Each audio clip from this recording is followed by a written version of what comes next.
Καλή σας μέρα. Σας καλωσορίζουμε στη δεύτερη ημέρα του πρώτου πολυθεματικού επιστημονικού συνεδρίου των ΟΤΑ και σας ευχαριστούμε που είστε σήμερα κοντά μας.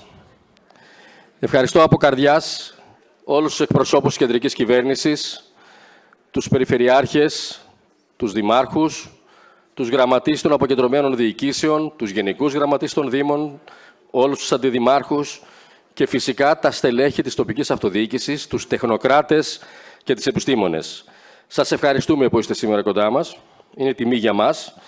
Ξεκινάμε αμέσως με δύο πολύ σύντομους χαιρετισμούς εκ μέρους των διοργανωτών και θα ξεκινήσουμε από τον κύριο Δημήτρη Χαστά, τον Αντιπρόεδρο του Δικτύου Ξενοφών. Κύριε Χαστά.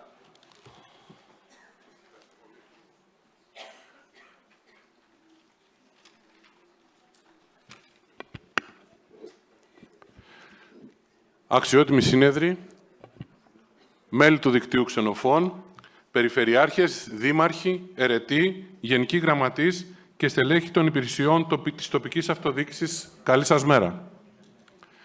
Σας καλωσορίζω στις εργασίες του πρώτου πολυθεματικού επιστημονικού συνεδρίου των ΟΤΑ, που συνδιοργανώνει ο Όμιλος Εταιριών Forum Consulting με το Δίκτυο Τεχνογνωσίας και Επικοινωνίας των Στελεχών Οικονομικών Υπηρεσιών ΟΤΑ, Δίκτυο Ξενοφών, στη φιλόξενη πόλη των Ιωαννίνων. Η σημερινή διοργάνωση συμπίπτει με σημαντικά θέματα που απασχολούν τα στελέχη των ΟΤΑ και συνιστούν μια κρίσιμη καμπή για την οικονομική λειτουργία τους να βρίσκονται σε εξέλιξη. Βρισκόμαστε σε μια περίοδο προετοιμασίας για τη λογιστική μεταρρύθμιση του δημοσίου τομέα και τη μετάβαση στο νέο λογιστικό πλαίσιο της γενικής κυβέρνησης. Στόχος της μεταρρύθμισης είναι να απεικονίζεται η οικονομική κατάσταση των φορέων με μεγαλύτερη ακρίβεια και σαφήνεια. Με την εν λόγω κατεύθυνση καταβάλλεται προσπάθεια να προετοιμαστεί το λογιστικό σύστημα του δημοσίου στα ευρωπαϊκά πρότυπα και να εφαρμοστούν για πρώτη φορά τα διεθνή λογιστικά πρότυπα του δημοσίου τομέα, συμπεριλαμβάνοντας τη διαχείριση του προϋπολογισμού, ώστε να αποτυπώνονται τα περισσότερα στοιχεία και υποχρεώσεις με βάση συγκεκριμένα πρότυπα. Το εν λόγω στοιχείο καθορίζει και τον τρόπο υλοποίησης μεταρρύθμισης.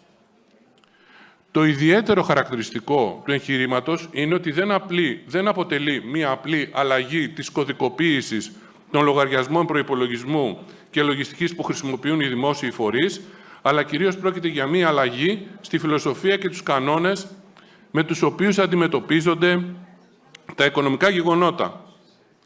Για να εφαρμοστεί το νέο λογιστικό πλαίσιο, χρειάζεται να γίνουν σημαντικές βελτιώσεις και προσαρμογές στη λειτουργία των φορέων, ώστε να μπορέσουν να εφαρμόζουν τους λογιστικούς κανόνες οι οποίοι το προσδιορίζουν. Μία αντιστοίχηση παλαιών και νέων λογαριασμών ή η σύνταξη των νέων οικονομικών καταστάσεων δεν αρκούν, καθώς υπάρχει διαφορά φιλοσοφίας ανάμεσα στο προηγούμενο και το νέο λογιστικό πλαίσιο. Είναι σημαντικό, λοιπόν, να προτάξουμε τις ανάγκες για ενέργειες προσαρμογής στους νέους κανόνες και τη βελτίωση της οικονομικής λειτουργίας των φορέων. Εντός της συγκεκριμένης λογικής, η προσπάθεια θα είναι μακρόχρονη, σταδιακή και απαιτητική. Οι φορείς σταδιακά θα βελτιώνουν το επίπεδο διαχείρισης των οικονομικών λειτουργιών και θα μεταβούν στο νέο λογιστικό πλαίσιο. Η εμπειρία από την εφαρμογή κλαδικών λογιστικών σχεδίων στους δημοσίους φορείς, όπως σε δήμους και νοσοκομεία, το αποδεικνύει πολύ περισσότερο σήμερα, που οι σημερινές αλλαγές είναι μεγαλύτερες και βαθύτερες. Επίσης, το πρώτο πολυθεματικό επιστημονικό συνέδριο των ΟΤΑ υλοποιείται παράλληλα με τη δημοσίευση του σχεδίου του νέου κώδικα τοπικής αυτοδιοίκησης, ο οποίος επιχειρεί να ενσωματώσει διάσπαρτες νομοθετικές ρυθμίσεις και στοχεύει στη δημιουργία καινοτόμων μεταρρυθμίσεων και θεσμικών πρωτοβουλειών για την ενίσχυση του ρόλου της τοπικής αυτοδιοίκησης. Κατά συνέπεια, συντελούνται σημαντικές μεταρρυθμίσεις και αναλαμβάνονται θεσμικές πρωτοβουλίες για τον εξυγχρονισμό και την αναβάθμιση του τρόπου λειτουργίας των Δήμων και των περιφερειών της χώρας και τη δημιουργία ενός λειτουργικού συστήματος, το οποίο θα ενισχύσει το ρόλο της αυτοδιοίκησης με μεγαλύτερη διαφάνεια και την ενίσχυση της οικονομικής αυτονομίας των Δήμων. το Δίκτυο Τεχνογνωσίας και Επικοινωνίας Τελεχών Οικονομικών Υπηρεσιών των ΟΤΑ, δίκτυο ξενοφών, στοχεύοντας στη διάχυση της γνώσης και των καλών πρακτικών για την ενδυνάμωση της χρηστής οικονομικής και δημοσιονομικής διαχείρισης των ΟΤΑ, Α και Β βαθμού, την ενίσχυση της διαφάνειας και της λογοδοσίας και την απλοποίηση των διαδικασιών για μια σύγχρονη διακυβέρνηση στην τοπική αυτοδιοίκηση, θεωρεί κρίσιμη τόσο τη σημερινή συνδιοργάνωση και την επιτυχή έκβασή της, όσο και τη σημερινή σας παρουσία. Με αυτές τις σκέψεις, θα ήθελα να ευχαριστήσω το Δίκτυο Ξενοφών, καθώς και τον Όμιλο Εταιριών Forum Consulting και ιδιαίτερα τον κύριο Γιάννη Νεκλίτσα, που είναι πάντα δίπλα στα στελέχη των οικονομικών υπηρεσιών των ΟΤΑ και στο Δίκτυο Ξενοφών για την άψογη συνεργασία στο σχεδιασμό και την διοργάνωση του πρώτου πολυθεματικού επιστημονικού συνεδρίου των ΟΤΑ, η οποία είναι καταλυτική για τη λειτουργία και την ευόδοση των στόχων του Δικτύου Ξενοφών. Καλή επιτυχία. Ευχαριστώ πολύ.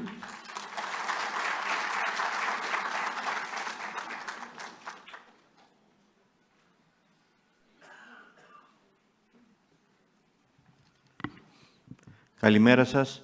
Εκ μέρους του Δικτύου Ξενοφών, του Δικτύου δηλαδή Τεχνογνωσίας και Επικοινωνίας των Στελεχών Οικονομικών Υπηρεσιών, σας καλωσορίζουμε σήμερα και στη δεύτερη μέρα του συνεδρίου, σε μία μέρα η οποία, αν και είναι δύσκολη από πολλές πλευρές, και πάλι είμαστε σε μία κατάμεστη αίθουσα όπως και χθες.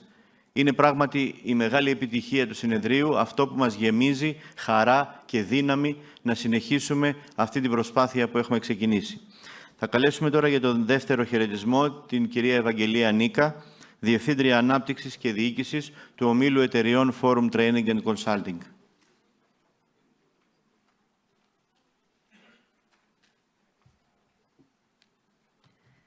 Αγαπητοί Δήμαρχοι, Γενικής Γραμματείς, στελέχη της τοπικής αυτοδιοίκησης, κυρίως φίλοι και φίλες.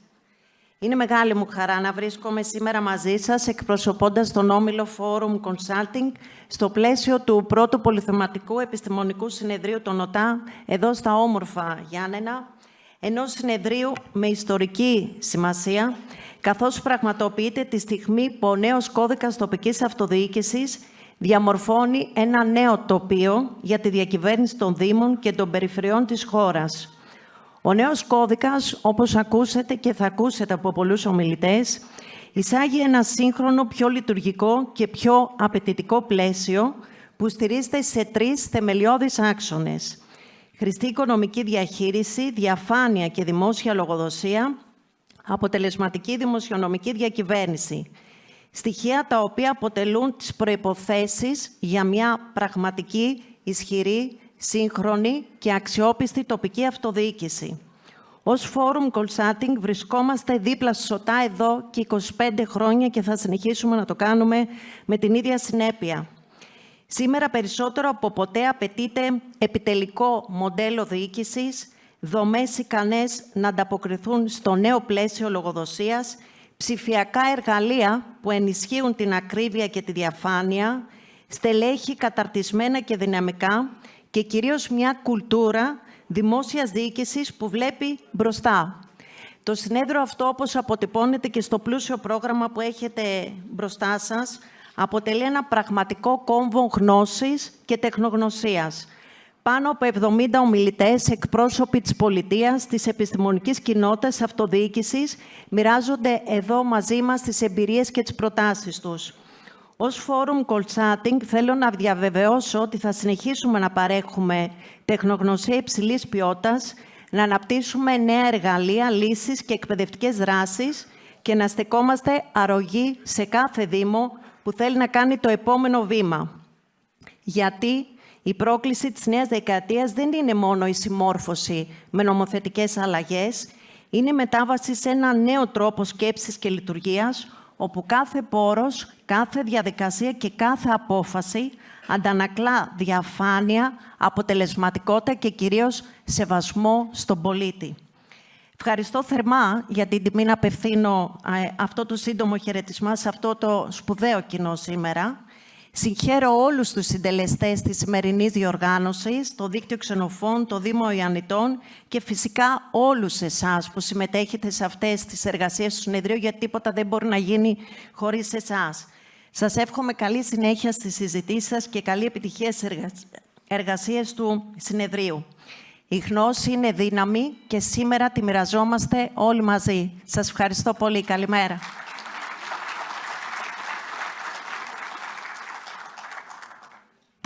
Ευχαριστώ τους εκπροσώπους των διοργανωτών.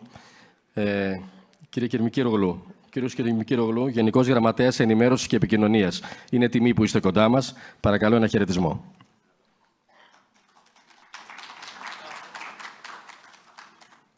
Λοιπόν, εγώ ήρθα και με την προηγούμενη ιδιότητα και την τωρινή, οπότε θα συνδυάσω δύο διαφορετικά θέματα.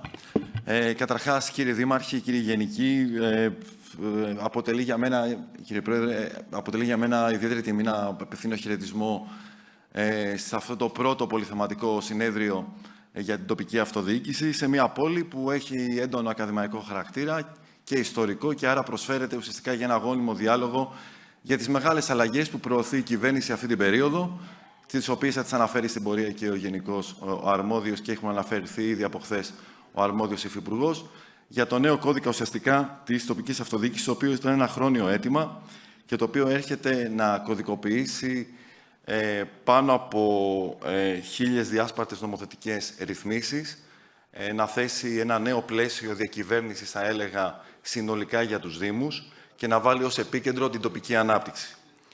Οι βασικές καινοτομίες έχουν αναλυθεί σε ένα μεγάλο βαθμό. Εγώ θα μείνω σε κάποια πράγματα, θα σκεγγραφίσω λίγο κάποια βασικά χαρακτηριστικά που θεωρώ ότι είναι σημαντικά πάντοτε για την τοπική αυτοδιοίκηση και θα τα συνδέσω με το δικό μου έργο στη Γενική Γραμματεία Επικοινωνίας και Ενημέρωσης, όπου θα δούμε ότι υπάρχει και με αυτή μία σύνδεση της τοπικής αυτοδιοίκησης.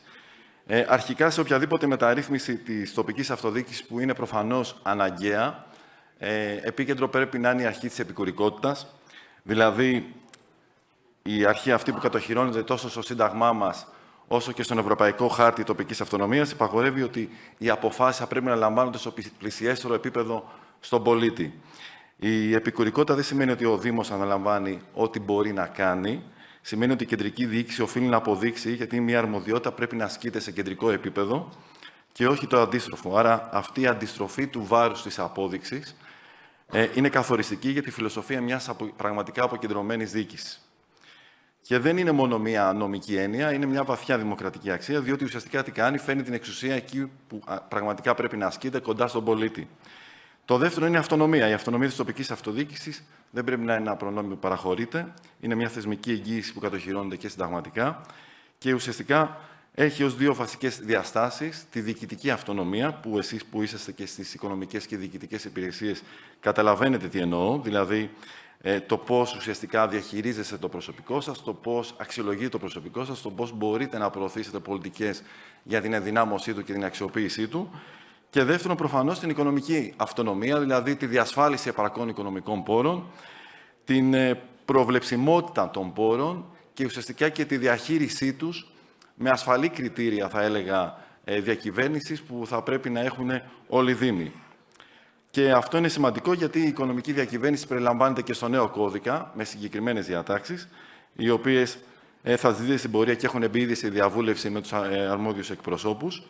Αλλά θα ήθελα να σταθώ και σε ένα άλλο σημείο που είναι ότι το δικό μας κράτος είναι ένα βαθιά συγκεντρωτικό κράτος, το γνωρίζετε, και όσοι το βιώνετε μέσα από την τοπική αυτοδιοίκηση.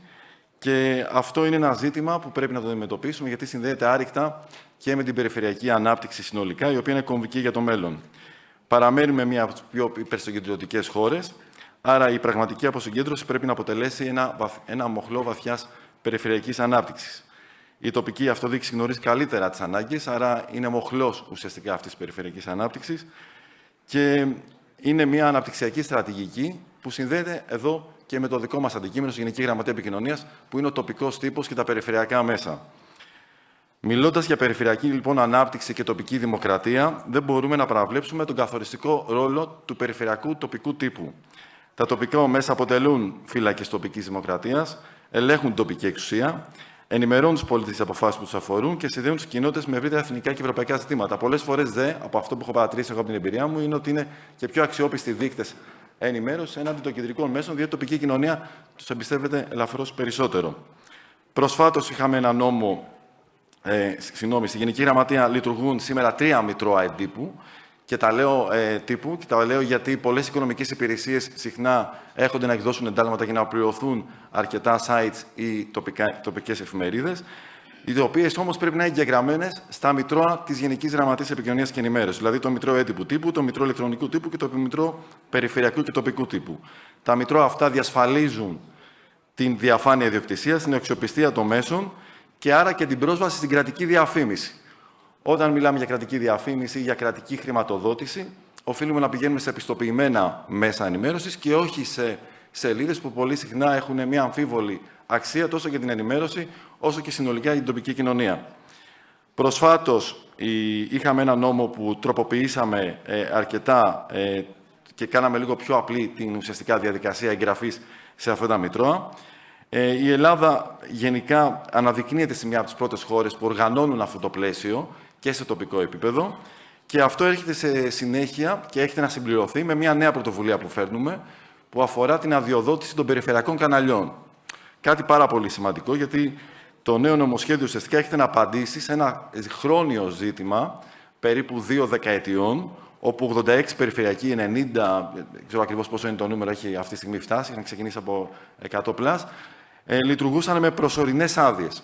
Τώρα τι πάμε να κάνουμε, πάμε να οριστικοποιήσουμε ουσιαστικά τις άδειες, άρα να αυξήσουμε την περιουσία των περιφερειακών καναλιών και σε κάθε περίπτωση θέλω να σας πω ότι κανένας από τους υφιστάμενους σταθμούς δεν πρόκειται να κλείσει, δεν υπάρχει κάποιος τέτοιος κίνδυνος.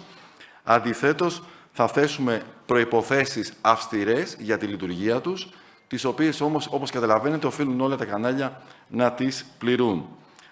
Το νομοσχέδιο θα προβλέπει και τη δυνατότητα ουσιαστικά να εκπέμπουν αυτά σε ένα καλύτερο επίπεδο και πιο υψηλό ευκρίνειας, άρα με ό,τι συνεπάγεται αυτό για την ενημέρωση μιας τοπικής κοινωνίας. Και δεύτερον, όπως καταλαβαίνετε, ισχυρή περιφερειακή τηλεόραση σημαίνει ισχυρή τοπική δημοκρατία. Σημαίνει δηλαδή ότι οι πολίτες μπορούν να ενημερώνονται για ζητήματα της περιοχής τους ως αντίβαρο, κατά μία έννοια μιας κεντρικοποίησης συχνά που παρατηρείται στην πληροφορία. Θεωρώ ότι ο νέος κώδικας, και ξαναγυρνάω στο ζήτημα της σημερινής συζήτησης, θα κληθεί να απαντήσει σε 2 βασικά θέματα, κατά την άποψή μου.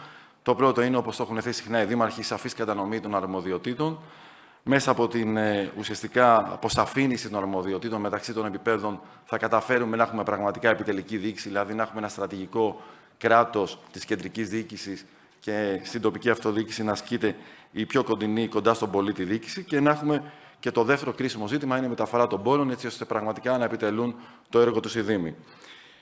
Η συνέδρια όπως το σημερινό, κλείνοντας, που φιλοξενείται εδώ στην όμορφη πόλη των Ιωαννίνων, είναι καθοριστική σημασία, γιατί καμία αλλαγή, καμία μεταρρύθμιση δεν μπορεί να προχωρήσει εάν δεν υπάρχει διάλογος με τους εμπλεκόμενους, με τους πολίτες, με όλους σας. Άρα, το να υπάρχει μια ανταλλαγή γνώσεων και πρακτικών μεταξύ επαγγελματιών, επιστημόνων, στελεχών της τοπικής αυτοδιοίκησης και ερετών είναι καθοριστική σημασίας για να πετύχει μια μεταρρύθμιση.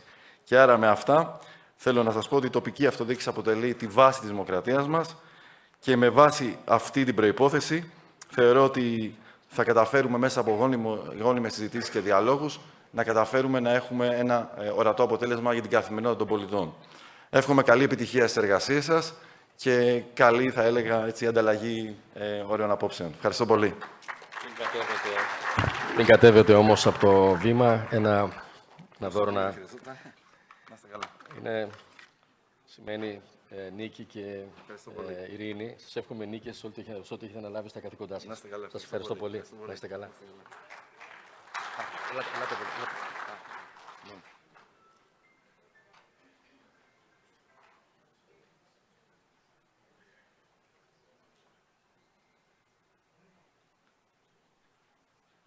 Σήμερα έχουμε την ιδιαίτερη τιμή και χαρά αυτή τη δεύτερη μέρα του συνεδρίου να βρίσκεται μαζί μας ο κύριος Σάββας Χιονίδης, Γενικός Γραμματέας Τοπικής Αυτοδιοίκησης του Υπουργείου Εσωτερικών. Θα τον καλέσουμε στο βήμα για τον χαιρετισμό που οφείλει.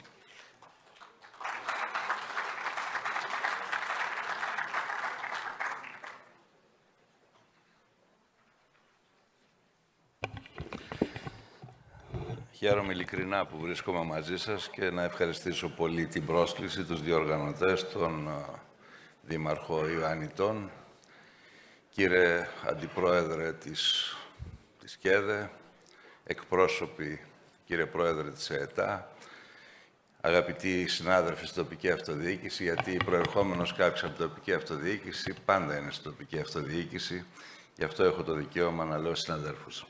Βρισκόμαστε σε μια εποχή που πραγματικά χρειάζεται τεράστιες αλλαγές. Αυτές οι αλλαγές, θα μου πει κανείς, μπορούν να γίνουν αυτόματα, αμέσως ή κατά το προσφυλές τώρα τελευταία χτες. Η απάντηση είναι όχι. Το βασικό ζητούμενο λοιπόν είναι πώς μπορούμε να προχωρήσουμε από το υπόγειο να ανέβουμε στον τρίτο όροφο, πράγμα που γίνεται συστηματικά πολυεπίπεδα με το έργο της κυβέρνησης και βεβαίως και στην τοπική αυτοδιοίκηση. Ένα από τα κρίσιμα ζητήματα το οποίο συζητείται, αλλά όχι το μοναδικό, είναι το θέμα του νέου κώδικα. Στο νέο κώδικα δεν θα μπω στις αναλύσεις, γιατί χτες ήταν και ο Βασίλης Σπανάκης, ο Υφυπουργός, αλλά και έχει κάνει αναλυτικές τοποθετήσεις και ο Υπουργός μας, Θοδωρής Λιβάνιος. Αυτό που έχω να τονίσω για τον κώδικα είναι πόσο δημοκρατικά ξεκίνησε να χτίζεται αυτός ο νέος κώδικας. Πρώτα απ' όλα προέκυψε η αναγκαιότητα, η οποία ήρθε μέσα από τις απόψεις όλης της αυτοδιοίκησης, αλλά και της ίδιας κοινωνίας. Κοινωνίας γιατί δεν ξέρει ποιες αρμοδιότητες είναι πού. Αυτοδιοίκηση γιατί η αυτοδιοίκηση πρώτου και δευτέρου βαθμού είναι δύο παράλληλοι θεσμοί και το κράτος είναι κάτι χωριστό. Υπ' αυτή την έννοια θα πρέπει να λειτουργήσουν χωριστά. Θα μου πείτε πολύ εύλογα, γιατί μας λες αυτονόητα πράγματα. Δεν είναι και τόσο αυτονόητα στην Ελλάδα. Αυτά έπρεπε να ξεκαθαριστούν. Έγιναν πολλές προσπάθειες. Προσπάθειες από τη δεκαετία του 30. Στο 50 βασιλικά διατάγματα που είναι ενισχύ και σήμερα και υπάρχουν πάνω από 1000 διατάξεις ατάκτως ερημμένες, άλλες μη καταργηθήσεις και άλλες οι οποίες επηρεάζουν μέχρι και σήμερα και δεν ξέρει κανείς τι να αποφασίσει. Βέβαια, όταν έχεις 2-3 εναλλακτικές για να βγάλεις συμπεράσματα για το τι ισχύει, βολεύει σε μερικούς για να κάνουν και πράγματα τα οποία δεν συνάδουν με την ηθική και την νομιμότητα. Ερχόμαστε λοιπόν και λέμε ότι χτίζουμε αυτό, η αναγκαιότητα προέκυψε και ήταν πασιφανής ότι πρέπει να είναι ξεκάθαρο η βίβλος της τοπικής αυτοδιοίκησης. Αυτό που λέμε ο νόμος Λιβάνιου.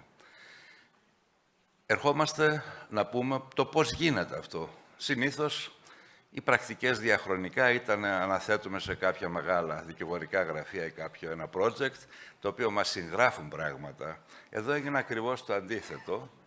Πήραμε υπαλλήλους από το ελληνικό δημόσιο, βλέπω έναν από αυτούς εδώ, τον Κώστα, ο οποίος είναι διευθυντής στην οικονομική υπηρεσία του 8ου ορόφου, ο κ. Ζαφυρίου, και αυτοί οι άνθρωποι δουλέψανε όλοι και δουλεύουν ακόμη και σήμερα να συντάξουμε.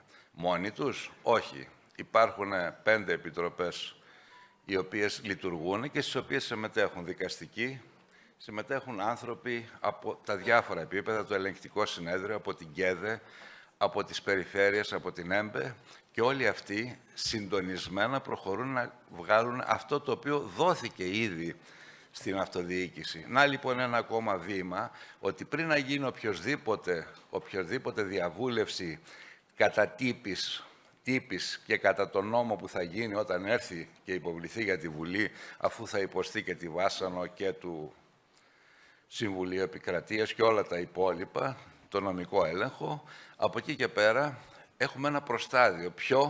Αυτό που λέμε, σεβόμαστε την τελική απόφαση να την πάρουμε μαζί. Δηλαδή η τοπική αυτοδιοίκηση και εμείς. Άρα έχουμε στα χέρια μας όλοι, εστάλει σε όλες τις ΠΕΔ και ήδη ο Υπουργός έκανε 2 συναντήσεις στην Πελοπόννησο και στη Δυτική Ελλάδα που φάνηκε ότι υπάρχει μια πολύ καλή διάθεση να βελτιώσουμε την κατάσταση και να προχωρήσουμε σε αυτόν τον νόμο. Το επόμενο διάστημα είμαι καλεσμένος και εγώ από τον Πρόεδρο της ΠΕΔ εδώ και το πιθανότερο θα είμαι εδώ τις επόμενες ημέρες πάλι να κάνω μια συνάντηση με την ΠΕΔ, τη δική σας, ώστε να μπορέσουμε να έχουμε συμπεράσματα. Οι κραυγές δεν νομίζω ότι βοηθούν κανένα. Η δημοκρατία φαίνεται ποιος λειτουργεί και με ποιον τρόπο θέλει να προχωρήσουμε, σεβόμενη την τοπική αυτοδιοίκηση, σεβόμενη τους πολίτες. Έχουμε λοιπόν 1500 σελίδες. όπου υπάρχει μια τακτοποίηση. Είναι μόνο αυτό? Όχι. Υπάρχουν και ρηξικέλευθες τομές, οι οποίες βοηθούν πάρα πολύ και θα βοηθήσουν τη λειτουργία. Αυτό που χρειάζεται να δούμε είναι τη δυνατότητα, τι μπορεί περισσότερο να κάνει η τοπική αυτοδιοίκηση, γιατί θέλω να θυμίσω αυτά που έλεγα και όταν ήμουνα στην ΚΕΔΕ και είχα την τομέα ευθύνης όλων αυτών, ότι από τις 630 αρμοδιότητες που έχουν οι Δήμοι, μπροστά στις 21.000 αρμοδιότητες που έχει το ευρύτερο δημόσιο, τι παραπάνω πρέπει να πάρουν, τι πρέπει να πάρει η αυτοδιοίκηση. Αυτές τις προτάσεις, για να είμαι ειλικρινής και λέω ως αυτοδιοικητικός, δεν άκουσα προτάσεις για την 652 πρόταση, την 655, να δούμε πώς πάμε προς τα πάνω. Υπό αυτή την έννοια θα ήταν χρήσιμο να υπάρξει αυτό το διάλογο και με τη ΣΠΕΔ.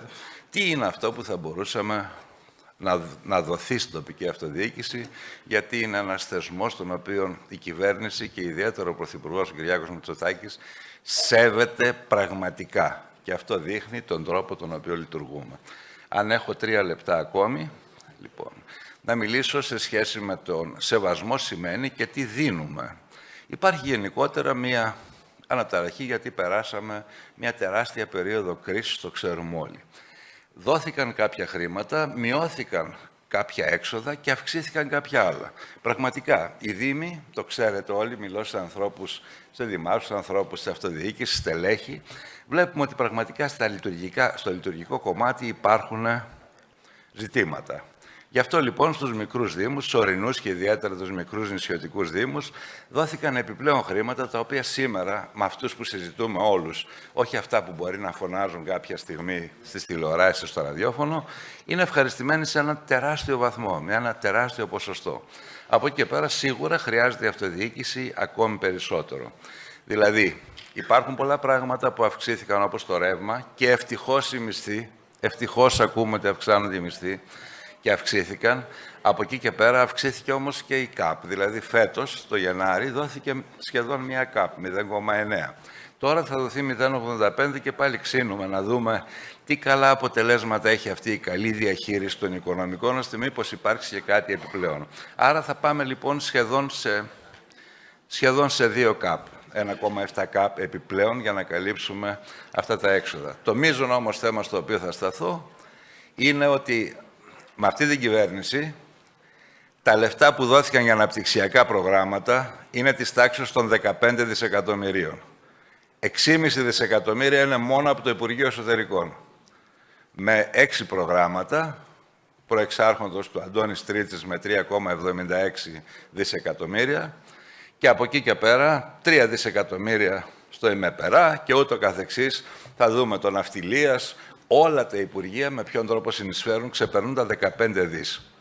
Το θέμα είναι ότι αυτός ο μεγάλος όγκος χρημάτων δεν ήταν ίσως έτοιμη αρκετά η αυτοδιοίκηση να το απορροφήσει. Γι' αυτό σήμερα η απορρόφηση είναι της τάξης κάτω του 52%. Και αυτό είναι ένα πράγμα το οποίο πρέπει να το δούμε και αυτή την έννοια έχουν και οι αναπτυξιακοί οργανισμοί, αλλά και δήμοι οι οποίοι είναι μεγαλύτεροι και βοηθούν, όπως και η ΕΤΑ είναι ο πρόεδρος της εδώ, ο Δημήτρης, ώστε να μπορέσουμε να βοηθήσουμε για να γίνει κάτι καλύτερο, να αυξήσουμε την απορροφητικότητα. Συν χρόνο όμως βλέπω ότι υπάρχει μια καλύτερη απόδοση, εξοικειώνονται και τα στελέχη των Δήμων και βοηθούν και εξωτερικοί συνεργάτες που επιτρέπεται να πάρει κανείς. Άρα λοιπόν το μεγάλο μας στοίχημα είναι πόσο δημοκρατικά θα αποφασίσουμε για την αυτοδιοίκηση με τον καινούριο κώδικα. Το δεύτερο είναι πώς θα μπορέσουμε να έχουμε περισσότερα έσοδα και αυτό φαίνεται από τον καινούριο κώδικα και προσδιορίζεται. Το τρίτο είναι το πώς μπορούμε να απορροφήσουμε αυτά τα λεφτά που δόθηκαν και μάλιστα δώσαμε παρατάσεις στα περισσότερα προγράμματα, θα το έχετε υπόψη, μέχρι το 2000, το τέλος του 2028, έτσι δεν είναι, Κώστα? Και στον Τρίτη και σε μερικά ακόμα και έπονται και τα υπόλοιπα, γιατί βλέπουμε ότι δεν υπάρχει δυνατότητα απορρόφησης εκτός από το Ταμείο Ανάκαμψης, το οποίο έχει συγκεκριμένα όρια και ημερομηνίες και εκεί κάνουμε έναν αγώνα να δούμε τι περισσότερο μπορούμε να σώσουμε, γιατί αυτά τα λεφτά ανήκουν στους Έλληνες πολίτες. Και από εκεί και πέρα, εν ώψη του νέου ΕΠΑ, του επιχειρησιακού προγράμματος, το οποίο το έχετε όλοι υπόψη σας, βγήκε στον αέρα, το Υπουργείο Εσωτερικών, αλλά και τα άλλα Υπουργεία που έχουν συνάφεια με τους Δήμους και τις περιφέρειες, έχουν πάρει ένα μεγάλο ποσοστό, 7,2% έχει πάρει το Υπουργείο Εσωτερικών. Υπολογίζεται λοιπόν ότι θα ξεπεράσει το 1,5 δις κατά τις εκτιμήσεις μας, η δυνατότητα που θα μας δοθεί, ώστε να μπορέσουμε να έχουμε ένα νέο αναπτυξιακό πρόγραμμα και να μπορέσουμε όλοι μαζί να το δουλέψουμε με περισσότερη εμπειρία, με περισσότερη διάθεση, σε μια Ελλάδα που συναχώς βελτιώνεται, αναπτύσσεται και είναι αυτή που πρέπει να τη φτάσουμε στις προσδοκίες των Ελλήνων πολιτών. Σας ευχαριστώ πολύ. Εύχομαι πάντα επιτυχία στο συνέδριό σας και ευχαριστούμε πολύ.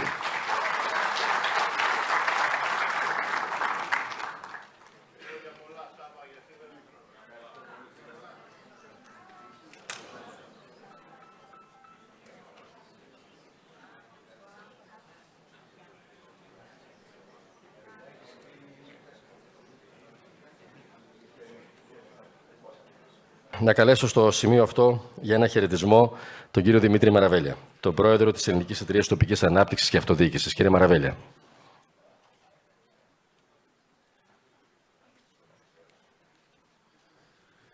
Κύριε Γενικέ, χρόνια πολλά και δημόσια, με υγεία και δημιουργία πάντα.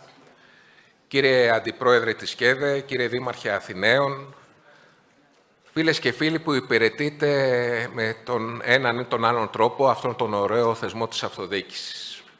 Να ευχαριστήσω το Φόρουμ για τη σημερινή πρόσκληση και την ευκαιρία που μου δίνετε να επικοινωνήσω μαζί σας ως πρόεδρος της ΕΕΤΑ. Η ΕΕΤΑ, για όσους δεν τη γνωρίζουν, είναι η Ελληνική Εταιρεία Τοπικής Ανάπτυξης και Αυτοδιοίκησης που κλείνει το 2025 τα 40 χρόνια από την ίδρυσή της. Όλα αυτά τα χρόνια, ως ο επίσημος επιστημονικός συνεργάτης της αυτοδιοίκησης και του πρώτου και του δεύτερου βαθμού, έχει υποστηρίξει και υποστηρίζει και θα υποστηρίξει, πιστεύω, για πολλά ακόμα χρόνια, την πορεία της αυτοδιοίκησης, έτσι ώστε να γίνει πιο αποτελεσματική, να γίνει πιο ικανοποιητική, να γίνει πιο κοντά, να έρθει πιο κοντά στα ευρωπαϊκά πρότυπα. Γνωρίζετε όλοι ή περισσότεροι το τι κάνει η ΕΤΑ. Η ΕΤΑ κυρίως τρέχει προγράμματα, υλοποιεί προγράμματα της κεντρικής πολιτείας, προγράμματα που έχουν στηρίξει Δήμοι και με τη συνεργασία, την άψογη συνεργασία των Δήμων, έχουμε και πολύ καλό αποτέλεσμα εκεί που τελικά μας ενδιαφέρει, που είναι οι τοπικές κοινωνίες. Προγράμματα όπως το Βοήθεια στο Σπίτι, όπως τώρα το πρόγραμμα εναρμόνισης με το οποίο λειτουργούν οι δομές εκείνες που φιλοξενούν τα παιδιά μας, τα βρέφη μας, τα ΚΔΑΠ ΜΕΑ, τρέχουν με τη βοήθεια της ΕΤΑ. Στα τελευταία χρόνια, με την κατεύθυνση και της ΚΕΔΕ και του Υπουργείου Εσωτερικών, έχοντας διαγνώσει τη μεγάλη αδυναμία που έχουν κυρίως οι μικροί δήμοι, οι οποίοι είναι ή οι μικροί νησιωτικοί ή οι μικροί ορεινοί, στην υλοποίηση έργων, ενισχύουμε την προσπάθεια και τη διαδικασία λειτουργίας της τεχνικής υπηρεσίας. Το είπε και ο γραμματέας προηγουμένως, υπάρχουν οι δυνατότητες, υπάρχουν οι χρηματοδοτήσεις, αλλά πολλές φορές, όπως ξέρετε, δεν υπάρχει η δυνατότητα υλοποίησης από τους Δήμους.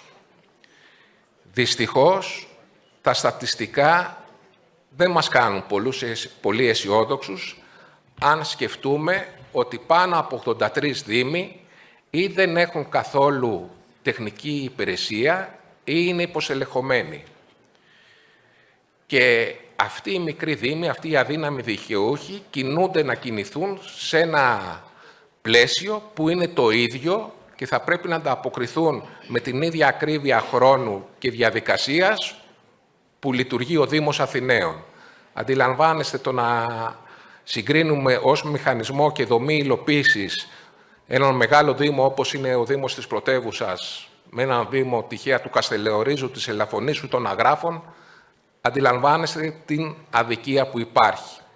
Κοινός λοιπόν στόχος είναι να εξισορροπήσουμε, να επιτύχουμε την ισόρροπη ανάπτυξη. Αυτό είναι στόχος και της κυβέρνησης και της ΣΚΕΔΕ, μεταξύ και των 335 δήμων, πόσο υπάρχουν, Γιάννη, τώρα 332 δήμων. Αυτή είναι η συνεχή προσπάθειά μας. Με τη τεχνική υπηρεσία, λοιπόν, έχουμε καταφέρει, έχουμε υπογράψει πάνω από 145 προγραμματικές συμβάσεις για έργα που έχουν προτεραιοποιήσει και ιεραρχήσει πρώτα οι δημοτικές αρχές, και με τις προγραμματικές συμβάσεις σιγά-σιγά προσπαθούμε κι εμείς να βοηθήσουμε. Κυρίως αυτή η προσπάθεια απευθύνεται στους αδύναμους δικαιούχους, που είναι οι δήμοι που προενέφερα, χωρίς αυτό να σημαίνει ότι δεν έχουμε συνεργασία και με μεγαλύτερους δήμους, με δήμους πρωτευουσών, πρώην νομών κτλ. Εμείς λοιπόν σε όλα αυτά τα χρόνια χαιρετίζουμε, και θέλω να πω ότι είναι απόφαση και της διοίκησης, αλλά και των συνεργατών της ΕΤΑ, που αυτοί κυρίως, τα στελέχη της ΕΤΑ, αποτελούν τη θεσμική μνήμη της αυτοδιοίκησης, και όπως λέμε, Γιάννη, η θεσμική μνήμη πλέον της αυτοδιοίκησης αποτελεί και την πηγή και την εφαρετηρία για κάθε μεταρρύθμιση που σχεδιάζει είτε η πολιτεία, είτε η ΚΕΔΕ, είτε οποιοδήποτε άλλος φορέας. Σε αυτό λοιπόν το κομμάτι πάλι είμαστε παρόντες.